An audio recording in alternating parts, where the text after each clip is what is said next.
I survived 270 days in this world to build a legacy that starts right here. But this isn't just about building a house. I found a way to freeze time, because when you find a city this beautiful, you want to remember exactly how it looked before everything changed. In a world where one mistake means losing everything, I'm on a mission to collect every animal in every color variation Minecraft has to offer. I've always wanted to do this, but I never managed to stick to it. Until now. But this isn't a race. I'll be doing this naturally while I build, explore, and live the full Minecraft experience. And the best part? I'm doing it all in hardcore mode. This is FaunaCraft. Hello everybody and welcome. Okay, first glimpse into this world, and we spawn in a jungle. Let's take some jungle saplings in this case. I don't mind the oak sapling neither. And there it is. I also took some cocoa beans for the road and one piece of sugar cane if you encounter it so early. Now that we left the jungle behind, let's start with the classic Minecraft gameplay. Punching trees with a bamboo, sure, why not? And our first crafting table where I crafted one axe and a pickaxe. Saw a few sheep, and I wanted to make sure I've got a cozy bed to sleep at night.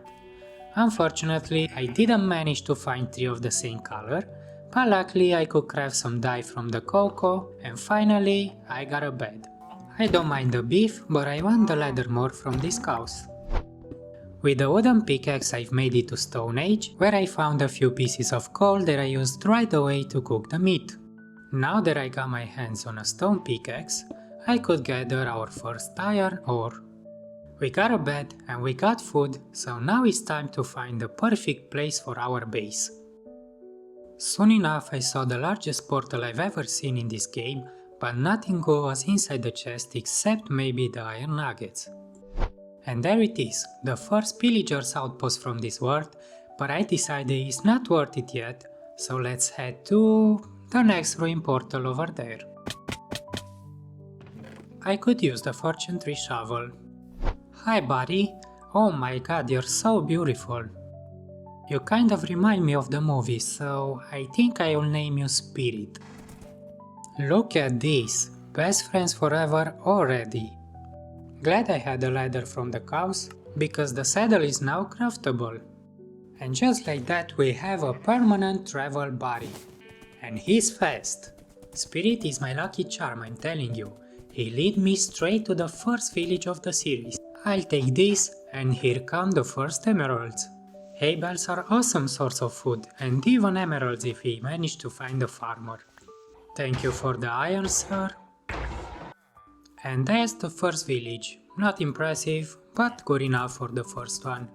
I'll share this view with you cause it's pretty nice. I take the iron any time of the day. The Monster Hunter achievement. We are on a roll. The second village was a gold mine. We got a farmer, 2 bundles, and no less than 50 emeralds. That's absolutely insane for such an early stage of the game. Next on our journey, we found a dark oak forest, and once again, the view was amazing.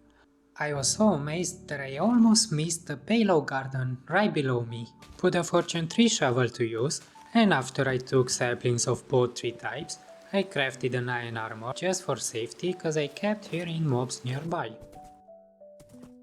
I can't believe this, a wooden mansion in our first dark oak forest. TC is lucky, man. I'm not properly equipped right now and I don't wanna risk it, but we will loot this later for sure. Let's get us a spruce sapling from here, and the cherry one will be joining the seeds bundle right now. I wanted to show you another stunning view, but then this happened. Spirit got hurt, I panicked, and for a second I actually lost him. The stress level was higher than these mountains, I'm telling you. But don't worry, everything's fine, no one's dying today. Okay, back to the view. I can't believe what I just found. A frozen peak next to a lukewarm ocean? How is this even possible? Getting through these mountains, man, I almost couldn't enjoy the view anymore. That was way too close. I swear, Spirit is always running off And now he's literally hanging out with a creeper? Are you kidding me? Anyway, back on track. This is incredible. Stony peaks, snowy peaks, cherry trees, and there's a jungle. I think I've just decided where our base is going to be. I'm sorry, is this place taken? Let's take a closer look at the surroundings.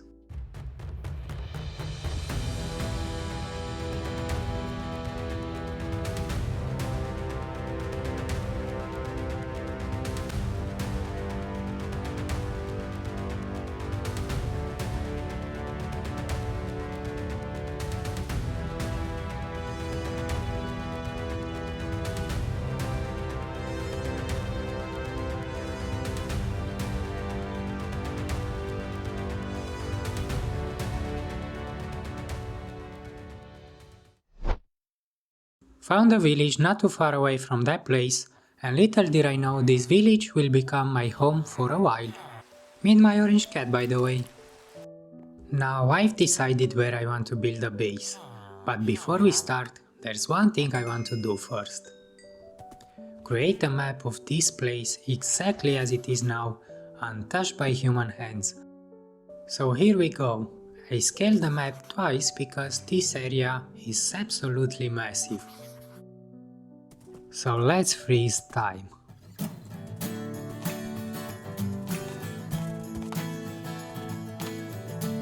Anyway.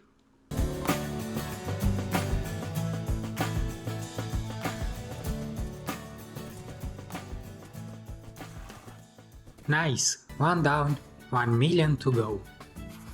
But let me try this. I mean, not as I expected. Spirit, stop pushing me, man! Okay, let's cover this up and try again. Now this I like.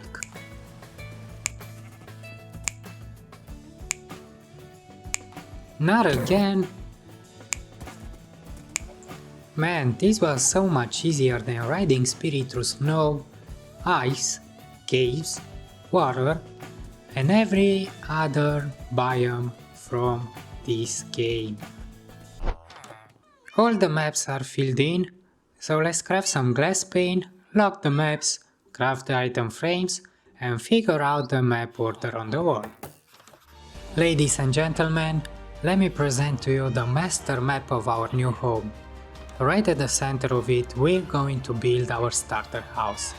This map will stay locked forever, a reminder of how this place looked when we first arrived here. Now let me show you what else happened while I filled in the maps. I got the first iron pickaxe. Found a new village, small, but it gave us diamonds. Made some friends along the way.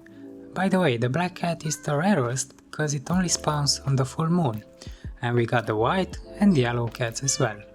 Going next, now we have parrots from the jungle. And I'm convinced this is lucky because look at this pink sheep with only 0.1% chance of spawning. This is so rare. Let's make sure no angry wolf can reach to it until we come back to take it home. And look at these two 4 blocks tall sugarcane one next to each other. I thought it was rare, but after a quick search apparently it's pretty common. Moving on to a villager avonpost that gave us nothing else but the efficiency 5 book, oh my god. And I gathered as many emeralds as I could get, because we needed to upgrade the armorer to master level. After a few trades, actually many trades and a lot of emeralds spent, the armorer reached the expert level. Both diamond boots and leggings have pretty decent enchantments, so of course I bought them when I got the money. Now let's try them out, and yeah, I think they fit perfectly. You are not allowed in the house, sir. I'm gonna use my freshly made bow on you if you don't leave. I could use some free iron anyway. While I was trying to get full diamond armor, I was having fun setting up a little animal farm. Yeah.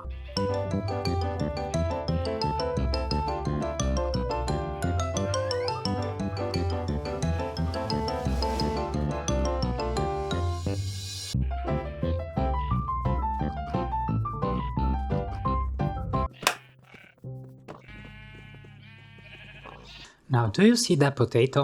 Cause I didn't. Take it. And grow faster, I said. Little did I know that was my last potato.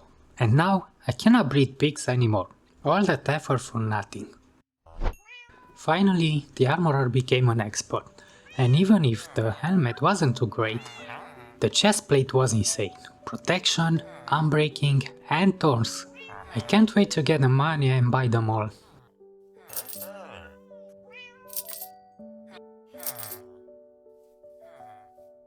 And ladies and gentlemen, we are shiny. After that, I asked nicely another villager to become a weaponsmith. He gladly accepted, and to return the favor, because he loved the job, he gave me this beauty. I can't believe my eyes. Alright, now that we have the map of the place locked, and the enchanted diamond gear, it's time to leave the village.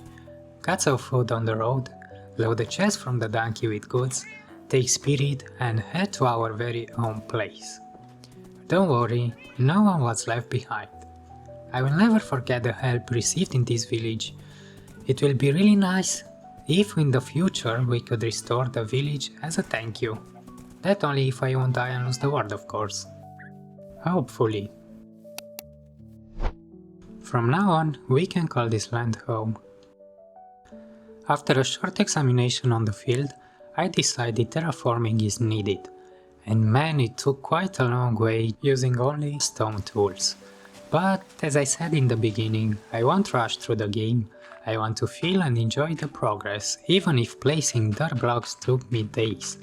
And I'm not referring to Minecraft days. Fast forward, halfway there, and it's already looking good. Meanwhile, I quickly set up a sheep farm and a cow farm and a little crops farm. I followed the classical way of doing this, planting the seeds 4 blocks away from the water source in each direction. I planted the hay in rows because this way it'll grow faster. Made a little bag next to the farmland and decided to create a second one because I wanted to plant other vegetables too. Too bad I've got no potatoes left. I can't believe I need to go on an adventure to find potatoes. For the moment I stick to carrots and beetroot. This is our little farm and I think it's very efficient. Basically, you can watch the crops grow. Plant the sugarcane, some dark oak trees because I want to use the wood on the starter house. A short snack break, and one row of bamboo doesn't hurt anybody. Wandering trader came right in time with the cactus that I took, plus the leaves obviously, and planted the cactus right away on a sand block. I almost bought this zombie villager because I didn't see him in the night. Luckily, he was wearing full golden armor and survived the day, and I managed to lock him in a boat where he will stay quite a long time. Remember the cauldrons from the first village? It's time to put them to use. I picked up some pointed dripstone from the caves under the base, and with lava from the central lava pool, we can set up a small lava farm. Let's place the furnaces right next to it, and now the stone won't be a problem anymore. Okay, back to terraforming. I will jump to the finished work just to save you some time.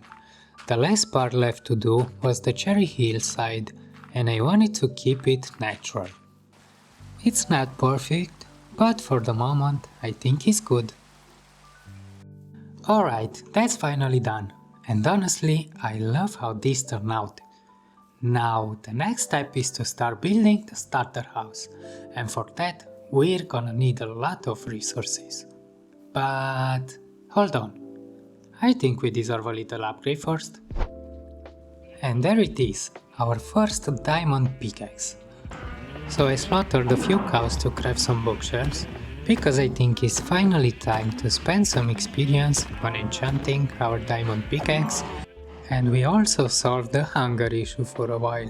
Quickly got the obsidian to craft the enchanting table and surrounding with bookshelves to reach level 30. I ended up getting Unbreaking 3 and Efficiency 4, which felt like the perfect excuse to dig a proper mine. Let's try it out in here, but first let's take care of these zombies and other mobs from the cave.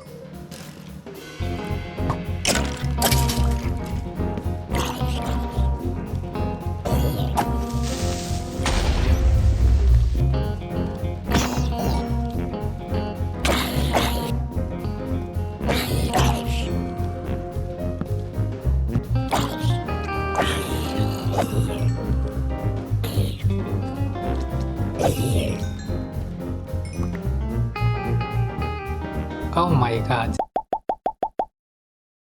They're throwing a party over there.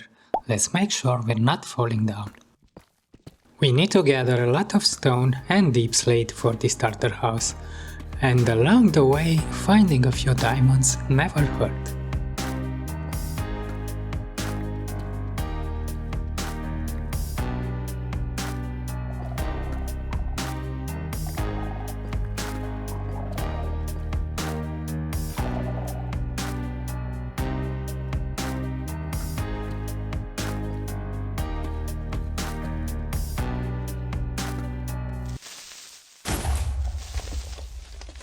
It's probably best if I sleep through the night.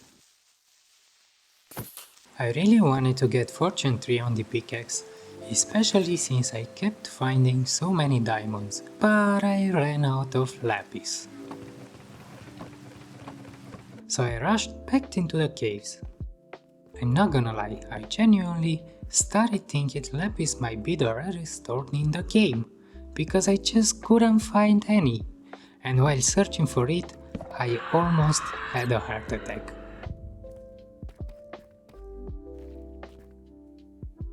Nope, screw this.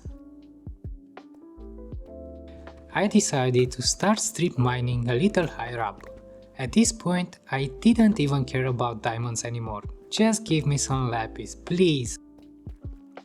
Finally!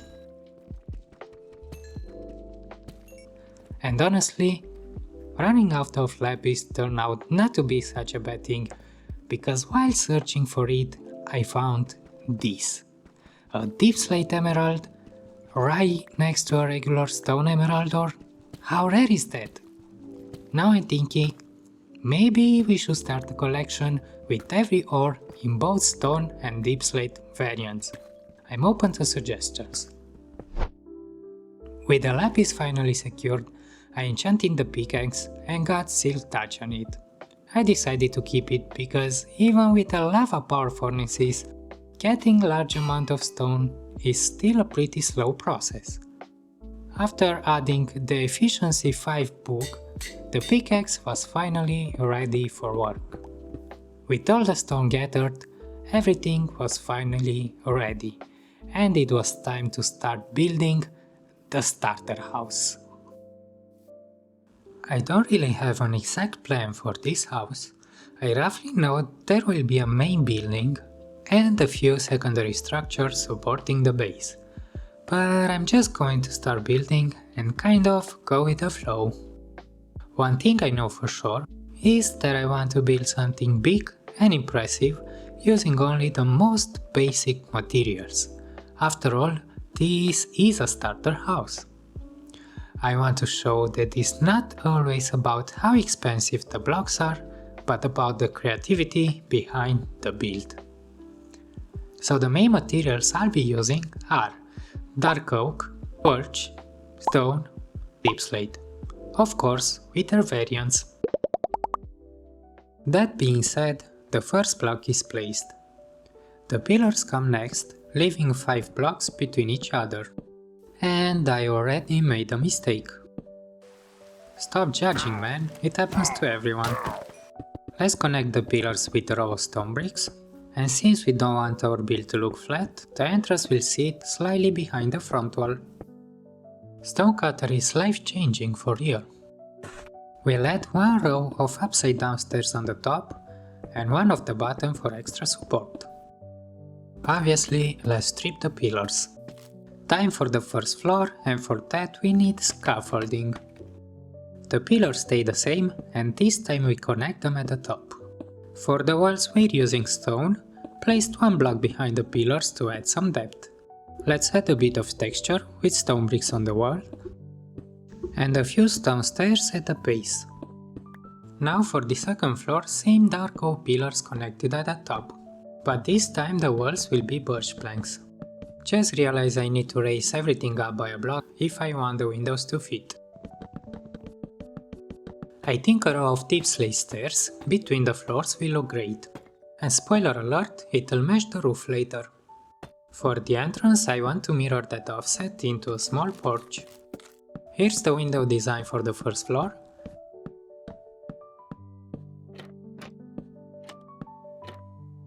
And the one for the second floor as well.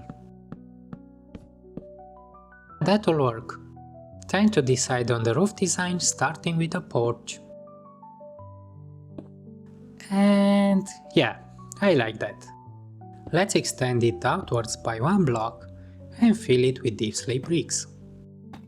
For the main roof, we'll keep the same palette. Stone bricks on the exterior and deep slate bricks filling the inside. Honestly, I love this shape. I'm keeping it. Looks like they're having a meeting over there.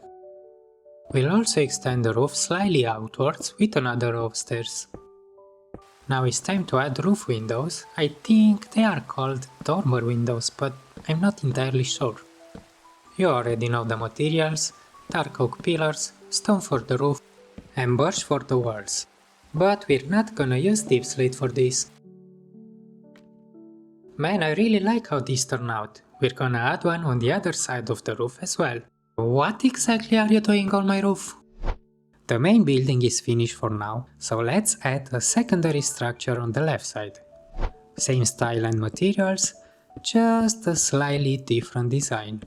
Each building should have its own personality. I made the roof very similar to the main one and decided this room will have big windows. We need to connect it to the main building and complete the wall. Tja, of course I made another mistake and placed the pillar on the same level as the wall. So much better. Oh god, I need to light up the interior. While working on the house, night caught me off guard and mobs started spawning everywhere. And somehow another zombie villager. We have a pair now. All we need to do is trap him in a boat. Oh god, how did I let this happen? Alright you two, get in a boat. Perfect, look at them, they're so in love. They will be extremely helpful when we'll build a villager breeder since the village is pretty far away. I like the house so far, but let's be honest, it still looks like a box. So let's fix that in a quick time lapse. In a second. I don't accept visitors yet.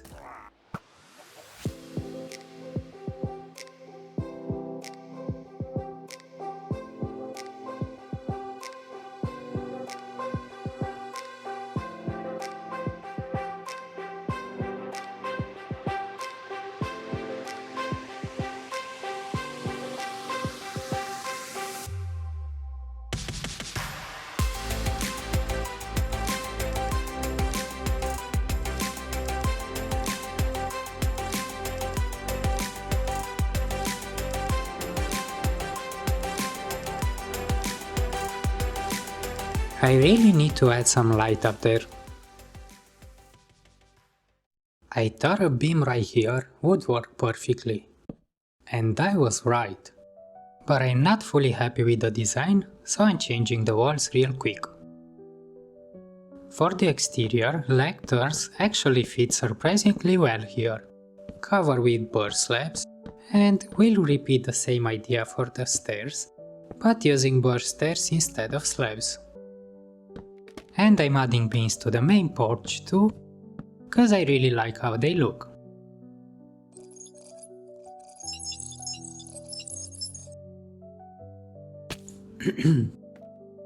I'm starting to worry, there are way too many pillagers around here. Is there an underground outpost or something? Let me know if you know why they keep spawning so often. I remember we still have to finish the windows on the left building. I know I'm kinda chaotic, but I'm working on it. Anyway, this is the Windows design I'm going with. Now the house finally starts coming together, but something's missing. A tower.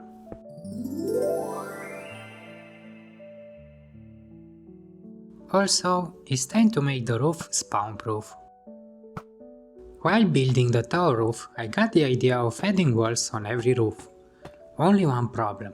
I ran out of resources and the pickaxe durability was really low. But don't worry, I got something to show you. Back when I was terraforming, I heard mobs underground.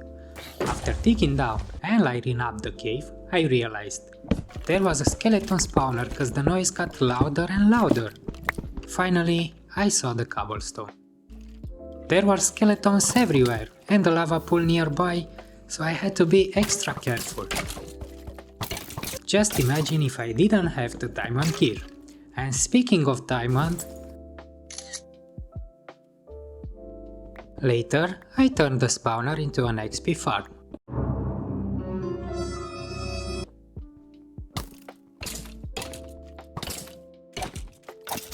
What kind of silverfish is this? I finished the spawner. Then I went back to the village and managed to get an incredible mending trade. We'll definitely build a special place for this librarian in the future. Add a mending book to the pickaxe and spend some time at the farm to repair it. I finally mined all the diamonds I had saved with Silk Touch pickaxe. I only stripped my 3 tunnels back then and I have 41 blocks plus 1 diamond that I took by mistake. But if that happens, I'm gonna break another one with a Fortune 2 iron pickaxe. I moved the enchanting setup at the spawner and I finally got myself a Fortune 3 diamond pickaxe. I also enchanted one axe and a sword. Then I merged 2 bows and made a really nice power 4 bow for myself. I need a lot of iron for the following decoration, so I went back to where I found the deep slate emerald, cause I remember seeing some iron there. I found diamonds and lapis and iron all in one place. And you might say I'm cheating, but under the iron I found this, another deep slate emerald next to another regular one. Is this even rare? Cause I also thought that about the sugar cane.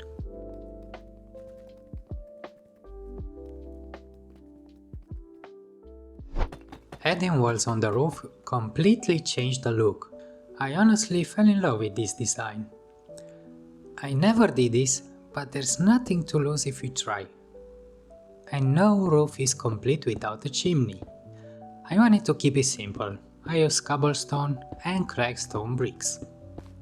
Hay bales under campfire for taller smoke, cobblestone walls on the exterior for a better shape, cover the campfire with spruce trapdoors, and cobblestone stairs under the walls.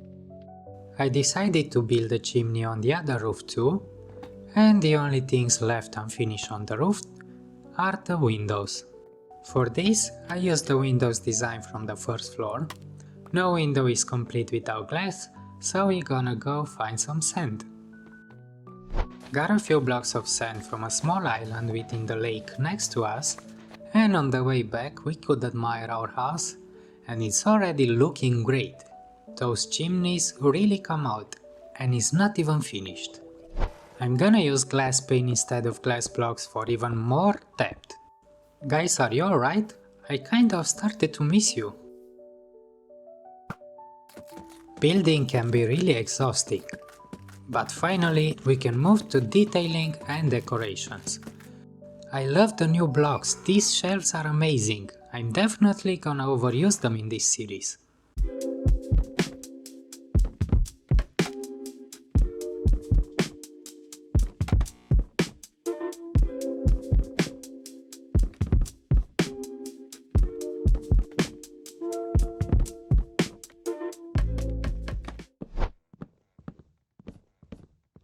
You again. For the main entrance, I'm using cobblestone and tuff for the stairs and floor. One thing is missing, and it'll come with a little story. One day, a grey sheep visited us. It liked the place so much that it decided to stay forever. And thanks to his family, we finally got the missing piece for the entrance. Light grey carpet, and honestly, it's looking great. It's finally time to put some light on the house, and with this chandelier, the front is done. I want all the sections of this mansion to feel more connected, so for the backside I'm building a massive porch, but a fancy one, more like a veranda. I started by laying down the pillars, using stone this time for a solid look, but kept the dark oak beams to tie everything together at the top. I added stairs at the base for integrity and created these small arches to frame the view. Added some nice railings from stone walls and dark oak fence gates, and after adding the lights I worked a bit on the top side. For the floor, I'm sticking to the same pattern from the front entrance to keep it consistent. Now here's the cool part. The roof of this veranda actually doubles as a balcony floor. I used spruce slabs to match the campfires from the exterior and added some leaves for the overgrown look. With the railings in place, this easily became my favorite side of the entire building. I absolutely love how this turned out. Okay, one thing I've learned in Minecraft is knowing when to stop. You can look at the build and keep thinking of improvements forever, but at some point you just have to move on and save those ideas for future projects. So with that in mind, I can finally say that the starter house is done. As you probably noticed, I've been playing completely vanilla, but for the final cinematic shots, I'm adding shaders to truly bring this place to life. Before we get into that, I just want to say a huge thank you. I've put around 300 hours into this project. It's my first time creating and editing something at this scale, and honestly, it means a lot. I have big plans for this world, and even if it takes time, I'm gonna stick to it. I hope I'll see you around. Enjoy the view.